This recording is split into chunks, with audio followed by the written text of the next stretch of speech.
रहेगा, इसका निर्णय करने का चुनाव है। याद करिए वो 2-2.5 काले सालों को जब हमारे उद्धव ठाकरे जी केंद्र सरकार से बात करने को मना कर देते थे, सारे विकास के कार्य उन्होंने रोक दिए थे। अरे विकास के कार्य रोक दिए वहां तक तो समझ में आता है, पर हमारे मंदिरों की आरती कैसे रोक सकते हैं? मस्जिदों की रोड के ऊपर नमाज चलती रहे और मंदिरों की घंटे नहीं बज सके। क्या आपको वो काले दिन वापस चाहिए? क्या आपको मुंबई के अंदर जो रोहिंग्या और बांग्लादेशी घुस रहे हैं उनको रोकने के लिए जो शेर यहां पर बैठे हैं, वो शेर आपको वापस महाराष्ट्र की सत्ता पर लाने हैं? तो भाइयों और बहनों, आपको ये याद करना पड़ेगा कि भगवान राम ने जब श्रीलंका पर विजय प्राप्त की थी तो राम जी तो थे, हनुमान जी तो थे, पर सबसे आगे उनकी सेना थी। आज ऐसा समय आ गया है कि वापस यदि भारत में राम राज्य लाना है, वापस यदि महाराष्ट्र के अंदर धर्म की स्थापना करनी है, मुंबई के लोगों का रक्षण करना है, तो हम सबको मिलकर भगवान श्री राम की सेना का बनकर, सिपाही बनकर काम करना पड़ेगा। घर पर बैठकर, शांत बैठकर नहीं चला पड़ेगा। भाइयों और बहनों, आपको यह भी याद करना पड़ेगा कि 10 साल पहले मुंबई की क्या स्थिति थी। याद है वो बम विस्फोट? याद है 92 के अंदर जो बम विस्फोट हुआ था? याद है आपको? और बम विस्फोटियों को, आरोपियों को बचाने के लिए जिन्होंने राष्ट्रपति को पत्र लिखा था, उनके नाम भी आपको याद है कि नहीं याद है? उनको नाम याद है तो नहीं है? याद है तो यह याद कर लीजिए कि महाविकास आघाड़ी ने उनमें से कुछ लोगों को वापस अपने उम्मीदवार के रूप में घोषित किया है। जो 275 लोगों के परखचे दाऊद ने उड़ा दिए थे, उनकी आत्मा का, उनके इससे ज्यादा अपमान क्या हो सकता है? याकूब मेमन का जब जनाजा शुरू हुआ था माहिम से, तब उसमें 200-300 लोग थे।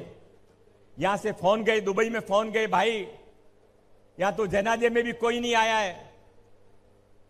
दुबई से 10, 20, 25 जगह फोन गए और चंडी रोड पे पहुंचता पहुंचता वो 250 का जनाजा 10,000 में बदल गया।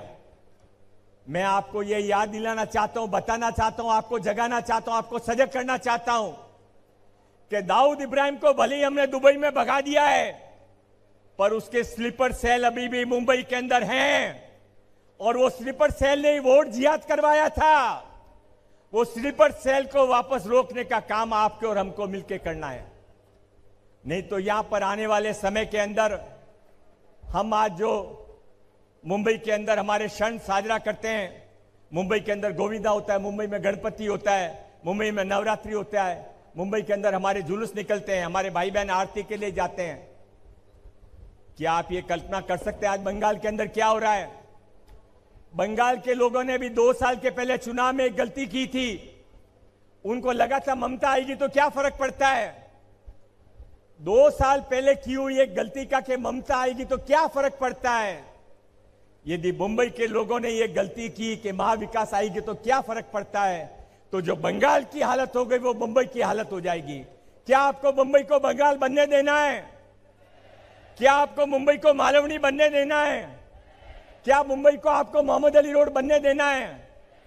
यदि आपको नहीं बनने देना है तो जो भारत का शेर है, भारत का शेर जो मुंबई के अंदर विकास की गंगा बहाकर बैठा है, वो माननीय नरेंद्र भाई मोदी के हाथ मजबूत करने के लिए यहां पर आपको डबल इंजन की सरकार लानी पड़ेगी।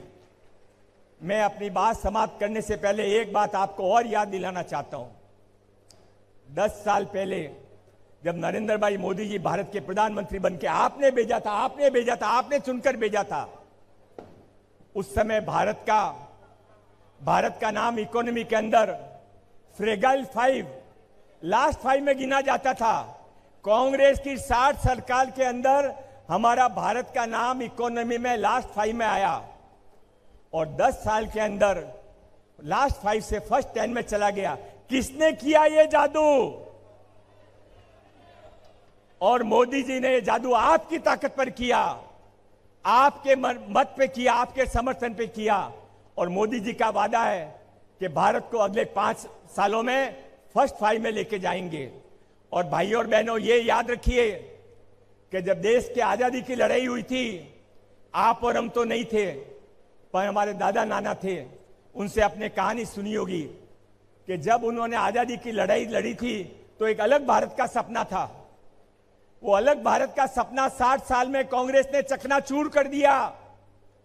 कांग्रेस ने केवल भ्रष्टाचार किया, कांग्रेस ने केवल अपने लोगों की जेबें भरी, कांग्रेस ने लोगों को जातियों में बांटा, कांग्रेस ने कमजोर को और कमजोर कर दिया ताकि उनको वोट बैंक बना रहे।